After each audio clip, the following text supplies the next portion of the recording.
Namaskar, you're watching In Focus. I'm Shubhendu Ghosh. India celebrates Akshay Urja Divas every year on 20th of August to create awareness about the importance of renewable resources of energy. The main objective or aim behind celebrating this day is to make people aware of the use of natural sources of energy like solar energy, wind energy, hydroelectric energy, because the Earth's resources, we understand, are depleting at a dangerously high rate every day. Prime Minister Narendra Modi also hailed the consistent rise of renewable energy sector in the country and the manner in which it is helping India achieve its global climate commitments. In fact, India today stands at 4th position in the world in terms of overall installed renewable energy capacity, 5th in the world as far as solar energy capacity is concerned, and 4th in terms of wind energy installed capacity. Today in Focus, we'll deliberate on this theme with a special focus on solar energy capacity in the country. Let me quickly introduce you to the three eminent guests who are joining me in the program today. We have with us Jeevan Kumar Jethani, Director and Scientist, Ministry of New and Renewable Energy. Suhas Donti, Director, MV Group. Also Rajat Seksaria, CEO, Acme Solar Holding Private Limited. Good afternoon and welcome, gentlemen, to this conversation. Before we begin, let's take a look at an important statement that Prime Minister Narendra Modi made during the Independence Day address. In the 75th Independence Day address to the nation from the ramparts of Red Fort, Prime Minister Narendra Modi mentioned the remarkable feat achieved by the power sector in the country, completing, in terms of renewable sector, 100 gigawatt target well within schedule, and the goal of 450 gigawatt of renewable energy for 2030. आज भारत को ये संकल्प लेना होगा कि हम आजादी के 100 साल होने से पहले भारत को एनर्जी इंडिपेंडेंट बनाएंगे।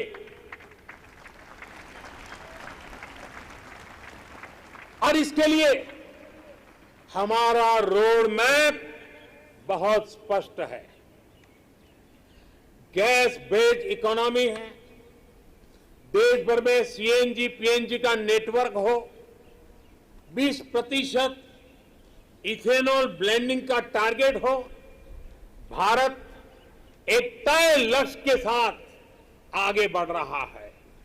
भारत ने इलेक्ट्रिक मोबिलिटी की तरफ भी कदम बढ़ाया है और रेलवे के 100% इलेक्ट्रिफिकेशन पर भी काम तेज गति से आगे बढ़ रहा है। भारतीय रेलवे 2030 तक नेट जीरो कार्बन एमिटर बनने का लक्ष्य रखा है। That was Prime Minister Narendra Modi during Independence Day address, talking about the manner in which India is fulfilling its climate commitments. Jeevan Jethani ji, if I can come to you first and begin our conversation.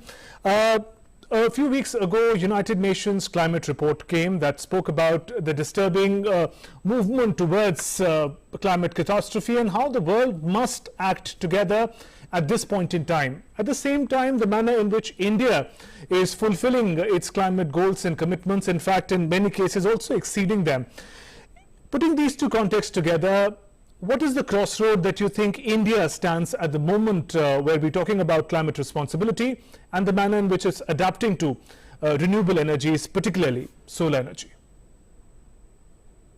Thank you, Mr. Ghosh. And yes, of course, the government has set a target of earlier reaching 175 gigawatt by 2022. Right. And now we are going to increase our target, and our Honorable Prime Minister has already declared in the climate summit of the UN nation that will achieve 450 gigawatt by 2030. And out of this, around 240 gigawatt or 280 gigawatt will be from the solar. Solar, already we have achieved 40 to 45 gigawatt and around 50 gigawatt. We are going to reach our target, what we have prescribed. Also, we are taking small steps like we are implementing the PM Kusum scheme. Right. In PM Kusum scheme, we are going to solarize all the agriculture pumps. At present, the target is 35 lakh, but sooner or later we are going to increase that target, and we'll try to cover all the agriculture pumps solarized. And with the present target, 30.8 gigawatt, around 31 gigawatt is going to be achieved through this PM Kusum scheme. And another is the rooftop solar. These 40 gigawatt targeted from the rooftop solar. Of course, the achievements are not as satisfactory as in the other, like solar park and other sectors. But there are challenges, and we are addressing these challenges. So far, we have achieved 5 gigawatt in the rooftop solar, but we have taken several steps by which we will achieve our 40 gigawatt target very soon. Right. Suhas Somthi, if I can come to you. Now, growing up, we've all been familiar with renewable sources of energy, solar energy, but the kind of focus and the urgent attention that climate change data requires us to look at, how do you see renewable sources of energy are becoming indispensable today? Not as an alternative, but an indispensable element of our energy basket at the moment.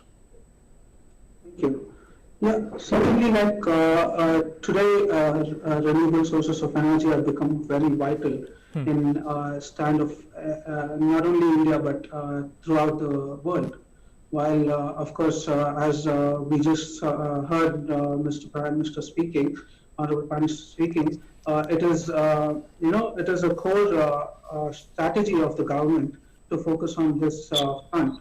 And I see that we have immense potential to develop this in our country and achieve this, because the sunshine, we are blessed with great sunshine when it comes to solar, and we have ample natural resources when it comes to other sources of renewable energy as well.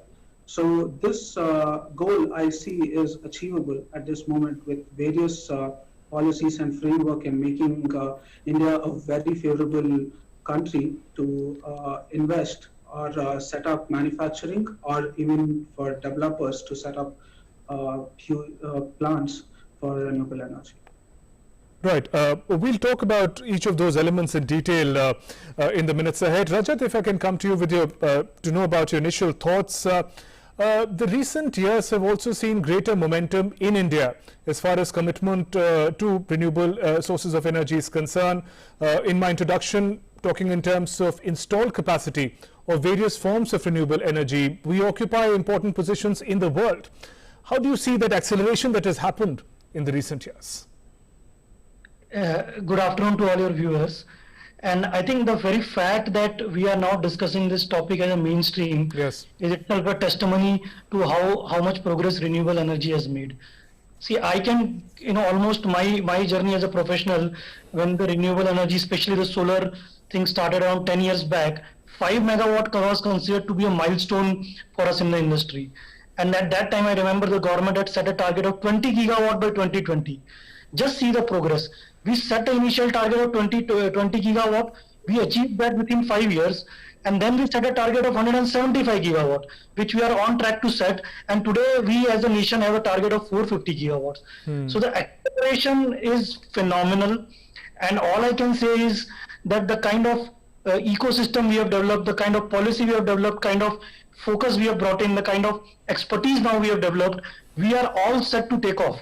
And it would be not wrong to say that unlike many other industries where India has been playing a catching up, renewable, especially solar power, is one industry where we are marching along with the most developed countries of the world. In fact, in many cases, we have actually been examples for others to emulate. So yes, it is an extremely good success story, and within the developing world, there are India is again setting an example for others to emulate, and I'm sure this will only create more opportunities for our people.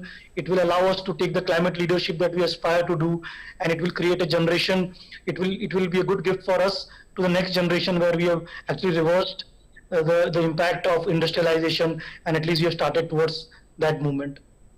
Right. Jeevan Jethani, if I can come to you, talking about solar energy capacity in particular, as Rajat just mentioned that at one point in time a few gigawatts was considered huge, and today we are aiming at 100 gigawatts of solar energy capacity.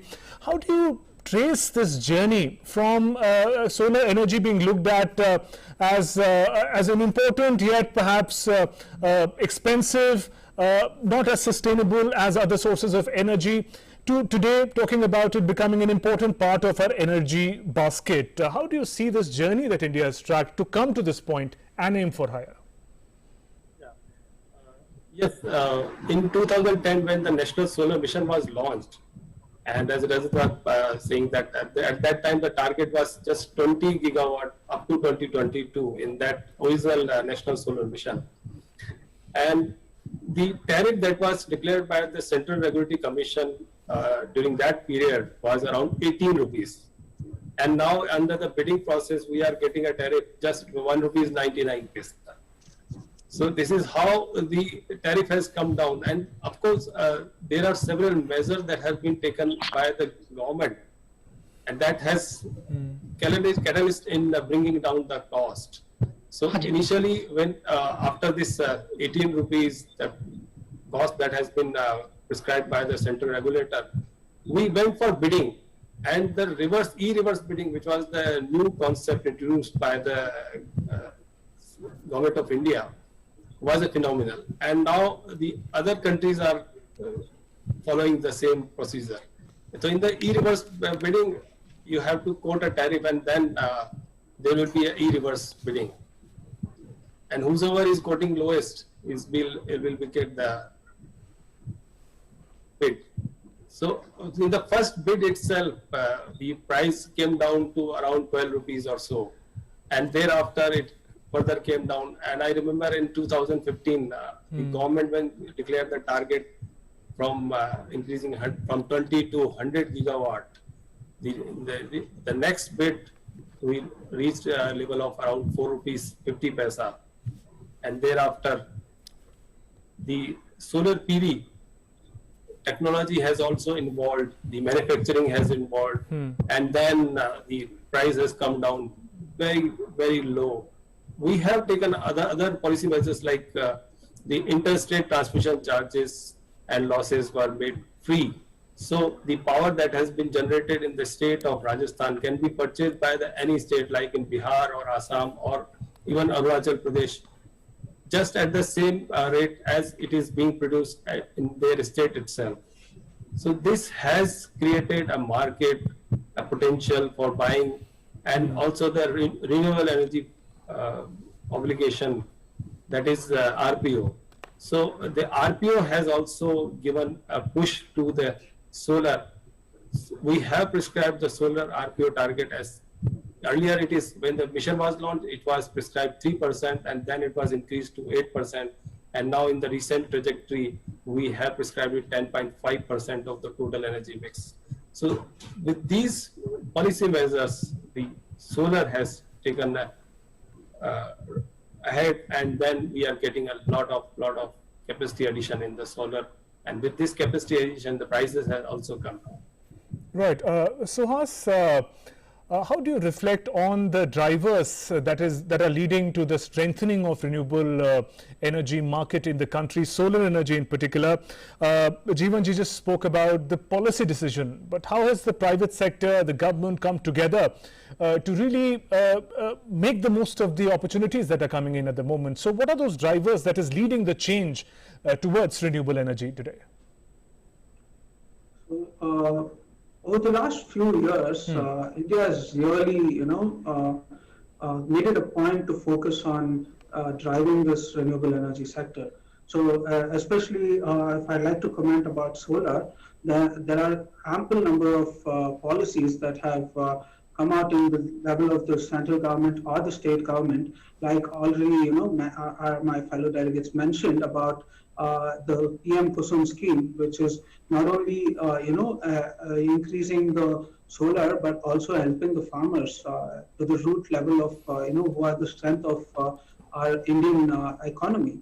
And that is a very important aspect of PM's Kusum scheme, which is a very important aspect in this solar development. Apart from that, the solar rooftop is widely encouraged and widely used in our country, which is which is very impeccable and is also being used as a model, I'm sure, in a lot of many other countries. And right now, I see a lot of focus when it comes to the government with the manufacturing of solar products. Since more than 95% is being imported from China, government is really pushing and making a very friendly ecosystem for manufacturing that can take place in India with production link incentive scheme that is coming up, which is a big welcome step, as well as there is an ALMM list so that to make it very convenient and easy for the developers to choose as it is being approved by the ministry themselves as to what manufacturers are reliable and they can place a bet on. So these kind of policies are really helping the country to achieve the renewable energy goal. Right. Jeevan Jethani, that point, if I can bring to you, it's very crucial about the capability to manufacture components of solar energy installations. There was a time when most of it had to be imported. That would add to the expensive. Now that scene is changing. If you can take us through that, because that plays a key role in making solar energy not just widely available, the capacity, but also affordable in the country. Yes, to bring the manufacturing in the country, we have to first create the market. Right. So to create a market, we have prescribed that in the PM Kusum scheme, under our CPSU scheme, under our rooftop scheme, wherever we are giving the subsidy, there the solar panels that has been manufactured in India with solar modules and solar cell manufactured in India will be utilized. So with this push, around 37 gigawatt, so 12 gigawatt from the CPSU scheme, 20 gigawatt from the around 21 gigawatt from the PM Kusum scheme, and 4 gigawatt from the rooftop scheme. So total 37 gigawatt market is available for the domestically manufactured solar cells and modules. So it gives a clear vision to the manufacturer. Yes, this much market capacity is available in India, and if we are going to manufacture, the product will be sold. Apart from this, to push manufacturing, the production linked incentive scheme has been introduced, and where we are going to provide 4,500 crore, for which bids have already been invited by our agency, the IREDA, and soon we are going to select these manufacturing firms, and there will be manufacturing units in the country. Right. We'll continue this conversation. We're talking about solar and renewable energy capacity in the country and how to take it forward from here. We're heading for a short break. Lots more coming up. Do stay with us. Your window to rising India. India's voice on global platforms. Latest news from India and around the world.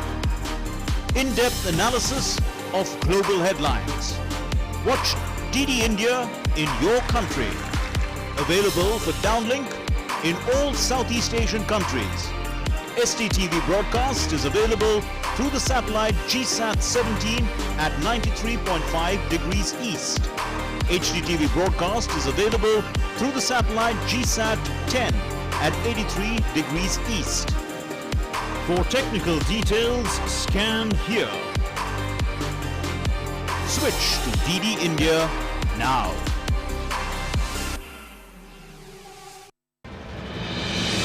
With the world's largest COVID vaccination drive, India is leading the way.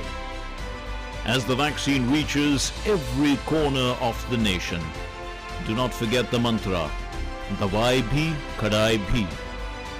Let's continue our fight against COVID-19. Vaccination along with social distancing, sanitization and masks. Mask up, India! Put your mask on and cover your nose and be safe. Mask up India.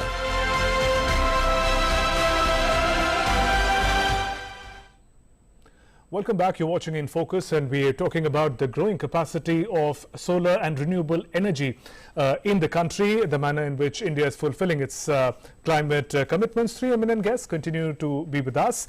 Jeevan Kumar Jethani, Director and Scientist, Ministry of New and Renewable Energy. Suhas Donti, Director, MV Group, and Rajat Seksaria, CEO, Acme Solar Holdings Private Limited. Rajat, if I can come to you, just before we head for the break, we were talking about the market for solar energy in the country. In terms of supply and demand for commerce in solar energy, how do you see that scene is changing now, the manner in which solar renewable sources of energy, they are competing with a conventional form of energy which had dominated, which continue to dominate India and the world markets at the moment? How are renewables, solar making space for themselves as we speak? Yeah, so I think we are at a very, very interesting juncture in this particular debate. So initially it was about giving push to solar, solar finding its feet. It was like a small baby getting on its feet. Yes. Now solar industry has grown into a full grown youth. So now today I am very happy to inform that while we are doing good to the planet, good to the climate, but purely on the merit, solar power today is for electron for per unit is the cheapest form of energy.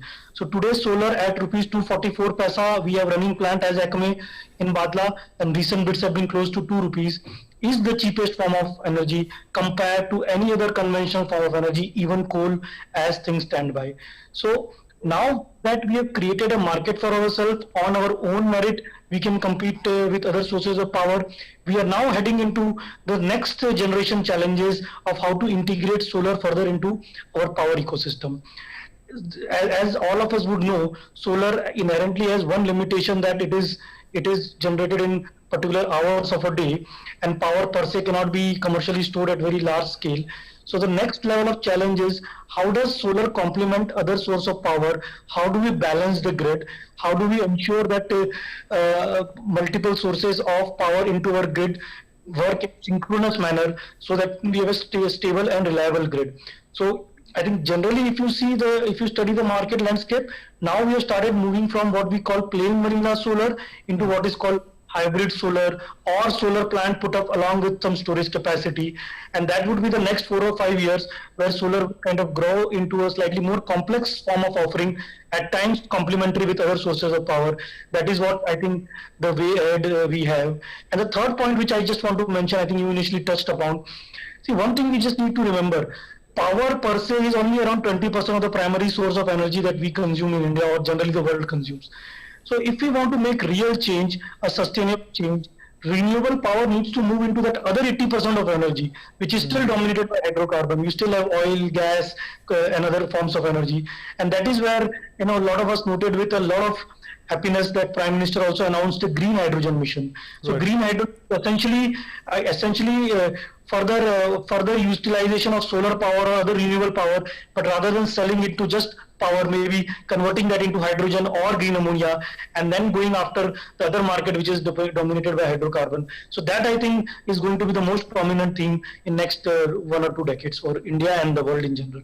Right. Jeevan Jethani ji, Rajat speaks about the importance to be able to integrate the solar energy ecosystem with the existing, perhaps even conventional energy ecosystems.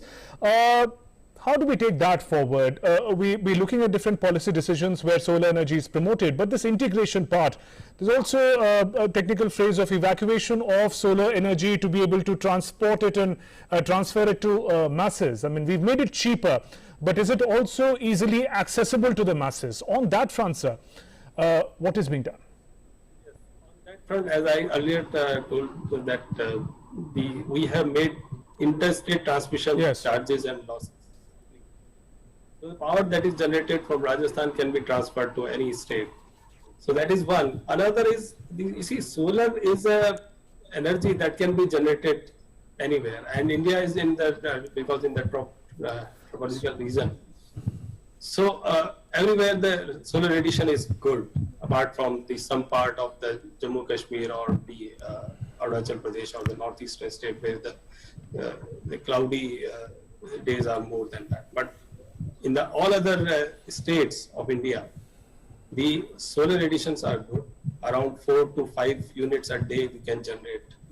And the best part of this solar is this decentralized use of solar. Like I have told in the rooftop solar, you don't need any transmission line there. The power is generated where it is required. Similarly, in the PM Kusum scheme, where the power is generated in the field or the farm itself, and the farmer is going to run its solar pump, or he can use for other purposes. So decentralized generation of solar doesn't make any issue regarding the integration with the grid. But of course, when we are talking about the large solar parks of 2000 megawatt, 4000 megawatt, like that, in such cases, of course, we need long transmission line, we need a large chunk of lands that is required for the development of solar park. And in that case, there is an issue of the grid integration, because in case of cloud coverage, the generation goes down from 2000 megawatt directly to say 500 megawatt or so. So there are concerns, but still we have such kind of technologies available, like my colleague from Rajat has said, that we are having this hybrid kind of technology. We are having the energy storage plants. It could be a battery storage, it could be a pump storage. So these are the measures we have already taken. And apart from this, as he said, apart from this vanilla solar, when you say that only solar, yes, we have bidded plants for the round-the-clock solar or round-the-clock renewable energy, wherein we are getting renewable energy mix of solar, mix of wind, mix of small hydro, mix of some other sources. So integrating all these sources, the power is available round the clock. And there are, of course, challenges of the grid integration, but there are solutions available, like forecasting and scheduling. Now fair enough data are available where we can say that yes, now there will be a cloud coverage, and then we have to adjust our solar generation, and we have to ramp up our other resources of power so that the grid balancing is available. Right. So these are the measures. Right. Suhas, on the same theme of integration of solar energy capacities with other energy capacities, whether it's conventional or other forms of renewables, what do you see the way forward? And also reflect on the manner in which we in India are quite lucky to be able to have access to all these forms of renewable and clean energy. And International Solar Alliance that Prime Minister led was also a testimony to that fact. So we have those sources, but the manner in which we are able to harness it, and as we just talked about, store it and transmit it, is going to be the game changer in the coming years. Definitely. In fact, we recently have achieved a very big milestone of round-the-clock solar power supply. That is an integration with battery system as well as conventional solar plant. So that itself is like a big milestone that India needs to celebrate, because we have reached a stage where we can expect to use clean solar energy round the clock. And coming to other ideas of integrating it to our the solar, the EV vehicles, which is going to be another big landmark, because India also has an ambitious goal of having 100% EV by 2030. So in fact, our solar energy or any other renewable energy, in fact, should be ready to cater that market. And as Rajat ji was saying, that integration of solar in hydrogen is a very important step that India is looking forward to. And it is really great that it is not a focus of just one sector, but multiple sectors to achieve this goal. And India understands that it is not just, we're not just ready in one front. We are coming together in an integrated front of it. And More importantly, as we have already seen a great success in solar of 100 gigawatt already achieved, and further expansions.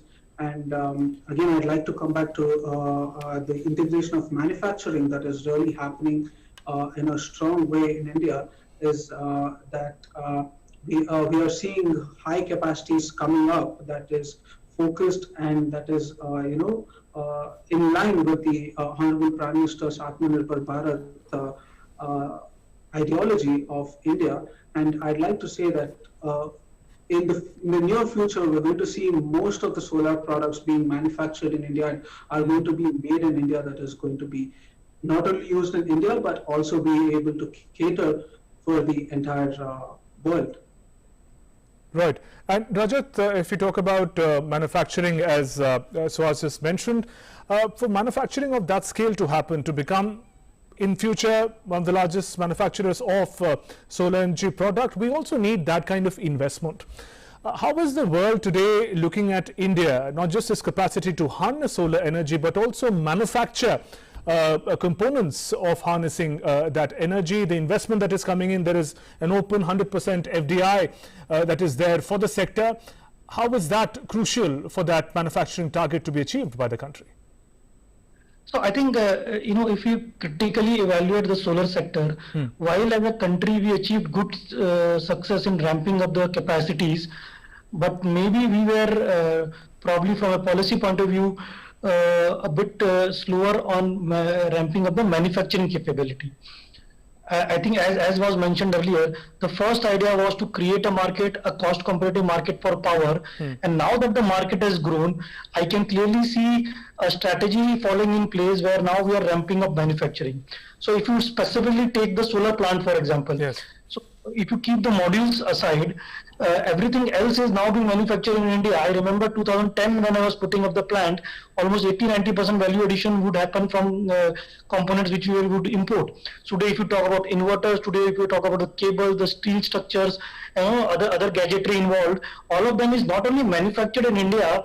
A lot of these vendors are now also exporting this to many other countries. The bigger component in a solar plant is modules. So now from 2021 onwards, almost full-scale manufacturing would happen in India. We expect that almost 60 to 70%, maybe even 80% of the modules next year onward would actually be manufactured in India, and that is where we would have probably solved the last piece of the chain, last piece of the puzzle, where we were still importing from many other countries. So now we are seeing that momentum. There is a very, very decisive policy. There was a bit of policy confusion which didn't allow too much of long-term investment to be committed. Now there is a clear policy roadmap, and I can clearly see investments now lining up in general for the solar sector and for manufacturing. In fact, we as a company, Acme, while we have been on the developing side of the business, we ourselves are now putting together a full investment package to invest in the manufacturing of modules and other components of solar. So I see that next 2 years there would be a rapid scale up of manufacturing activities as well in India, and not only will it serve Indian demand, it will probably serve a lot of the European and the US demand. There is an element of geopolitical shift that is also happening, right? There is a growth of China, and there is a movement globally to see that there are alternate areas of production for solar, and it's not a one country show globally, and that is where I think we can reap benefits. And I think one thing which really goes for India, that like we did in IT, we have created a huge manpower base, a talent base, which can kind of work in each and every spectrum of the renewable energy or within the solar energy. So I think this is the time for us to leapfrog into manufacturing. The stars are aligned. We have the right policies. We have the money flowing in. We have the demand, and we have the global geopolitical setup, which is very, very convenient right now. So I think next 2-3 years we should not lose momentum, and hopefully we would have caught the bus even on the manufacturing side. Right. Jeevan Jethani, is there also, as is often deliberated on global platforms when we talk about cleaner energy in the context of climate change, that developed countries must share green technology with developing countries, and that sharing would be crucial in bringing everyone on board as far as moving ahead with cleaner sources of energy is concerned. Is such sharing taking place which is helping us ramp up our own capacity, whether it is in manufacturing, whether it is in taking research forward in cleaner energy with global leading renewable energy nations like United States, China, as Rajat mentioned earlier? Yes, as we know that we have already signed a Paris Agreement, and under the Paris Agreement there is Article 6, and the Article 6 talks about these kind of things what you have just spoken. It says about the trading of the carbon emission. It says about the non-market mechanisms. So in non-market mechanism there is an element of finance, there is an element of capacity building. All such things are there, and the framework for all these things are being negotiated, and we are hopeful that in the next COP26 this will be finalized, and India would get such kind of support from the developed countries. Apart from this Paris Agreement and COP26, we are in dialogue with the other countries, like recently our Prime Minister has also declared about this India-US Climate Change Partnership 2030, wherein we are collaborating with the US. Similarly, with the other leading developed countries, we are in negotiation. We are having certain MOUs, and we are getting their technology, and also not only technology but also the capacity building and finance side. So these all measures are being taken simultaneously. Right, right. And we'll take forward this conversation after a short break. There's lots more coming up. Do continue to stay with us. As the day unfolds and news and events take shape, we get you complete coverage of every news breaking in, tracking new developments as they happen. Midday Prime English, Monday to Friday, 2 p.m. on DD India.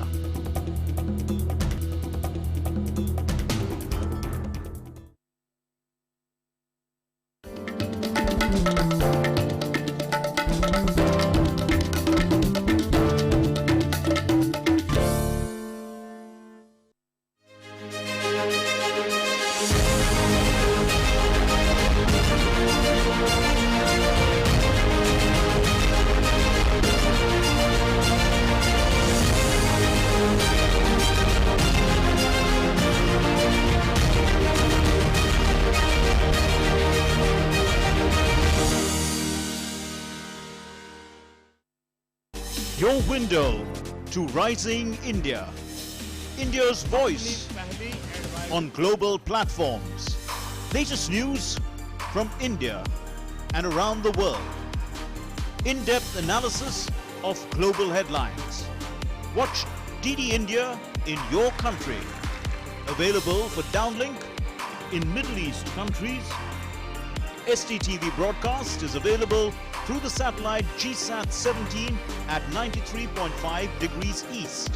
HDTV broadcast is available through the satellite GSAT 10 at 83 degrees east. For technical details, scan here. Switch to DD India now. Welcome back. You're watching In Focus, and we're deliberating on India's growing potential as far as renewable energy is concerned, particularly solar energy. And another eminent panelist is joining us in this conversation. We have with us Ranjit Gupta, Chair, FICCI, Renewable Energy. Ranjit ji, welcome and good afternoon. We're talking about various aspects of renewable energy exploration, capacity building in the country. You've just joined us. Share with us your thoughts about the manner in which you see solar energy, in particular from in the past decades, being an alternative, important but alternative source of energy to really becoming mainstream as we speak. Thank you. Thanks a lot for having me on this panel. And I think I'm going to perhaps repeat a lot of the things that have, all the eminent panelists have already said. So do bear with me. it is true that, the company that I work with, Azure, was the first company that set up a grid-connected utility scale project, almost 12 years ago, right? And at that time, the project was a very big project of 2 megawatts, right? And today, we are doing a project that is 600 megawatts at a single site with 900 megawatts of modules behind it. So you can see by that itself that over the last 12 years, project sizes have gone from 2-3 megawatts to almost 1,000 megawatts each project. So certainly, the solar energy is now a mainstream source of energy for the distribution companies. It is typically 30 to 40% cheaper than their APPC cost, which is their average power procurement cost. It's almost 50-60% cheaper than a new build thermal asset. If you build a new coal asset or a gas asset, a new renewable asset, which is either solar or wind, could be 50-60% cheaper. So, because of that, in the times when we started this business 10, 12, 15 years ago, renewable energy, whether it is wind or solar, had to be pushed to the states, because obviously the distribution companies were wary of buying energy that was more expensive than their basket of energy, right? But over the last at least 3 or 4 years, that has completely reversed, where the power that you get from renewable energy resources, whether it is solar or wind, is cheaper, much cheaper than not only a new build thermal asset, but also from their average procurement price. And remember, the average procurement price is a combination of old assets and new assets. So there are some cheaper assets and there are some more expensive assets. So if you include even the cheaper assets and their basket as such, the renewable energy that they buy today from the IPPs through these auctions that are held across the country is much, much cheaper. So certainly, the role of renewable energy has improved, increased massively. And today, between 10 to 12% of the energy that is consumed in the grid is coming from wind and solar, which is much more than what it was just a few years ago. In the last 7 years, the installed capacity of solar projects has become 7 times in the last 7 years, which also demonstrates how the solar projects have become very, very cost effective for the distribution companies. Right, and conversations about solar energy, Ranjit ji, is also incomplete till we talk about International Solar Alliance, in which India plays a key role. How do you see that also has contributed importantly to deliberations and actions on solar energy, particularly vis-a-vis India? So the International Solar Alliance, is a very important alliance where India, is the founding member. And I think as the Solar Alliance goes, the impact of the Solar Alliance is more on, I think, the policy which India is pushing across the world, right? Where we are trying to make sure that India plays its part as far as climate change or reversal of climate change is concerned, not only locally, not only within India, but also across the world.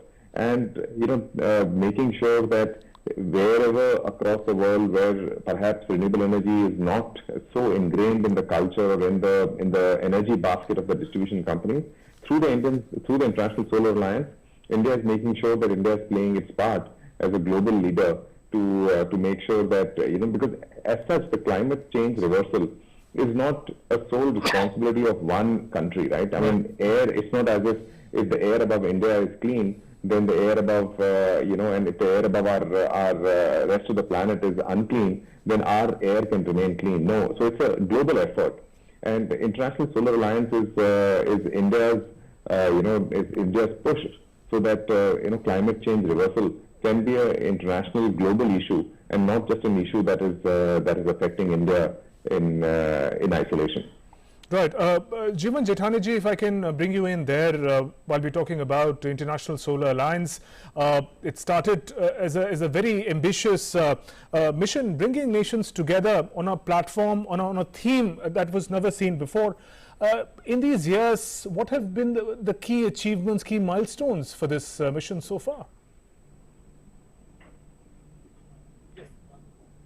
Earlier, when the International Solar Alliance was earlier declared, only the countries between the tropical regions, these Tropic of Cancer and Tropic of Capricorn were to be included. But now we are seeing that even the other countries like Germany, France, they want to be the member of these International Solar Alliance. And this is because the sun never sets. And then when sun never sets and sun is giving energy to all over the world, it has importance for every nation. And every nation is now want to be part of the International Solar Alliance.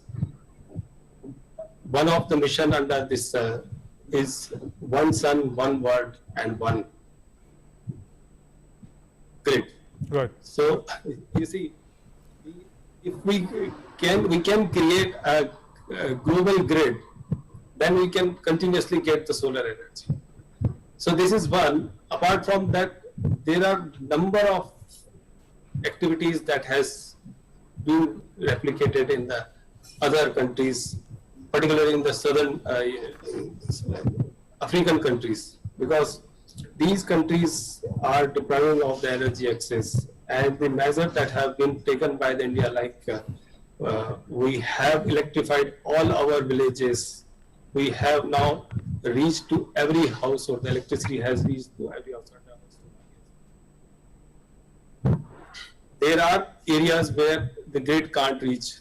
It's not economically viable to reach the grid in certain areas. We have installed solar, small solar power packs to these households so that they get the electricity. We have given the solar pumps. We are working in the decentralized renewable energy sources for the livelihood. So these are the different kind of I can say applications which can be reflected and which can be provided in the other similar countries like the African countries or the other countries which has potential for the energy access. So the International Solar Alliance is doing all these activities, and the main mission of the International Solar Alliance is to provide the technology, provide the finance, provide the capacity building. So all these things are being carried out by them. Right. Rajat, a few minutes ago, we were talking about the crucial aspect of capacity building in terms of manpower. If we talk about conventional sources of energy, whether it's exploration, a lot of research, dedicated institutions are meant to create a body of trained workforce to work in that industry, in that sector. As far as renewable is concerned, where do we stand today? Because you said that the next 5-6 years are going to be crucial as we expand our capacity. What kind of trained workforce are we looking at, and do we have that sort of institutional mechanism to provide? So I think the story there is a bit mixed, to be honest. See, a lot of our capacity building has happened through the companies who have grown up, right? So India, as we all know, is known for its frugal engineering. So that is what we have brought as developers, as the community of renewable power. We have brought that frugal engineering to play, and that has played a very crucial role in bringing down the capital cost involved.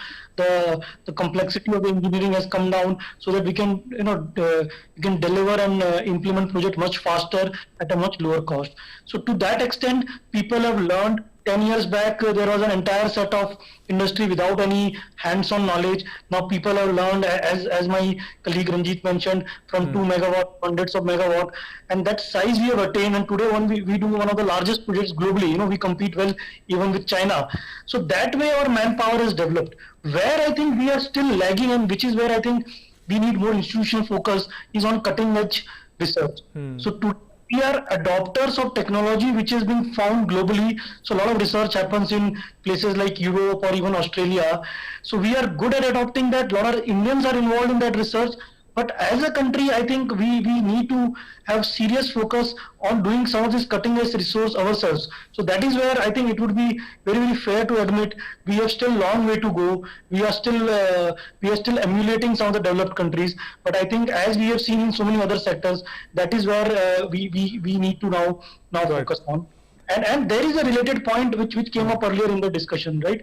So while yes, one aspect of the Paris climate change says that we need to be given technology, but there is another important angle. The biggest cost that goes into the project, the biggest commodity that goes into a renewable project is neither steel nor a module, it is the money, because it's a very, very capital heavy business, and the cost of money is something which is very important. And this is where I think we as a country, when we go for next round of negotiations in Glasgow, need to focus. A lot of this low cost money which is there globally needs to come into places like India, so that we can go further cost competitive on developing the projects.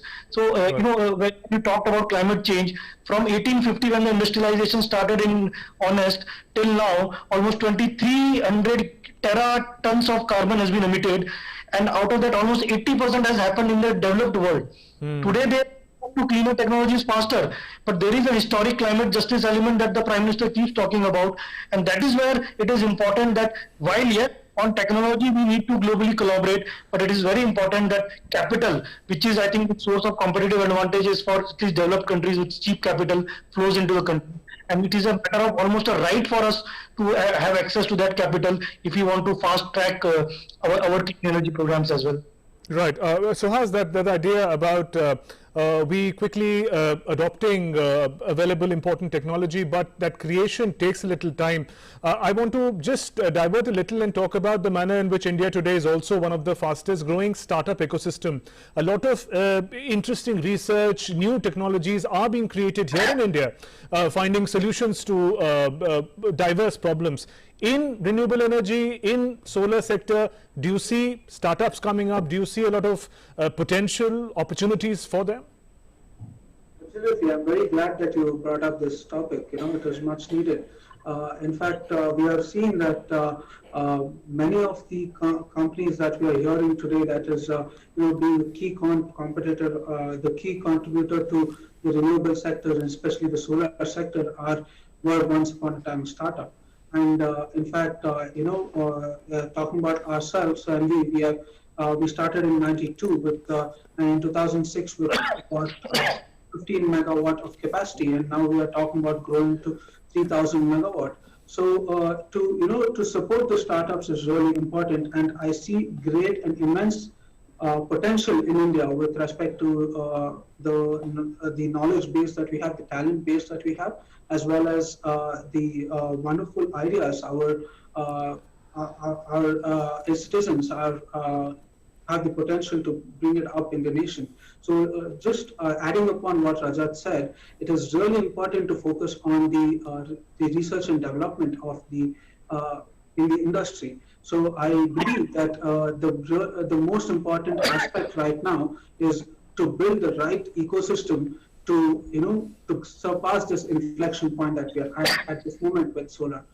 As we reached 100 gigawatt, and our goal is to reach its goal more ambitious, and we want to make solar integral part of our energy consumption, and slowly get rid of the conventional forms of energy. It is really important to create that supply chain as well as the ecosystem in terms of R&D units, in terms of universities that are focused on these sectors, that are developing new technology, as well as investing on research and integrating the supply chain end to end.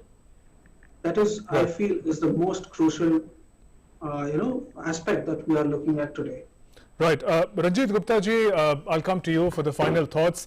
One shouldn't talk about renewable energy only because petrol or diesel prices have gone up and they're expensive today. But if we do talk about the road ahead, the manner in which these different forms of energy sectors are going to coexist, we were talking about hybrid nature of coexistence. What is your view? What is your vision of the years ahead, the manner in which conventional, renewable, will together, and the manner in which they'll form the energy basket of India? So, in my opinion, we should step away from thermal slowly but surely. Of course, there is a lot of investment and public money that has gone into setting up thermal projects that are currently operating. So therefore, we can't suddenly shut them down one fine day, and it will not be possible also because if we look at the nature of renewable energy currently, it is intermittent. Though of course, as storage technologies become more and more prevalent, the color of renewable energy will also become dispatchable in nature. But we are still not there at the moment. It will take a few years to get there. So till that time, the conventional fossil fuel energy is going to play an important role to ensure that the grid keeps humming. We can't wish away fossil fuel. But what we can do in the country is two things. One is that there are several old plants on thermal side that are operating, which we do need to take a tough decision and shut those down. Which are they are older plants, so therefore they're less efficient and they belch out more carbon dioxide into the atmosphere. So therefore, those plants we need to certainly shut down. Overall, the thermal energy plant load factors are in the mid-50s currently, and they should be close to 80%. So, when you run a project which is designed to run at 85-90%, if you run it at 50-55%, you are making it more inefficient. So therefore, by shutting down older plants, straight away what we will do is we will improve the plant load factor of the newer plants. We will run them more often, we'll run them at a higher efficiency level, and therefore we will clean up the environment to that extent, even though it is conventional power. And we should not build any new projects, certainly on the thermal side. All new capacity should only be renewable. The government has already started, adding projects for storage. There is 1,000 megawatt hours and 2,000 megawatt hours tenders, auctions, expression of interest that have come out from NTPC and SECI in the last couple of weeks, which will be more expensive than perhaps conventional energy or similar to conventional energy. But we need to add these capacities to start working on the cost curve, just like we did on the solar, when solar was a lot more expensive. The government pushed the solar and wind so that we could, get economies of scale, and the research and development that Rajat has spoken about, that needs to start humming for us to bring that curve down. And this is a good start. These tenders that SECI and NTPC are planning. And slowly but surely, the renewable energy is going to become dispatchable. And with green hydrogen coming in, the Honorable Prime Minister has set a very ambitious goal of being completely energy self-sufficient by 2047. It's a very, very tall order, and we need to start cracking on it as soon as possible if we want to achieve that. Absolutely. Renewable is going to play a crucial role as far as energy independence is concerned for India. On that note, a big thanks to our panel today for joining us. Ranjit Gupta, Rajat Seksaria, Suhas Donti, Jeevan Kumar Jethani. Thanks very much for joining us in the program today, sharing your perspective on the rise and the future of solar and renewable sources of energy in the country. And with that, we also conclude this edition of In Focus. News and updates continue on DD India after a short break. Namaskar.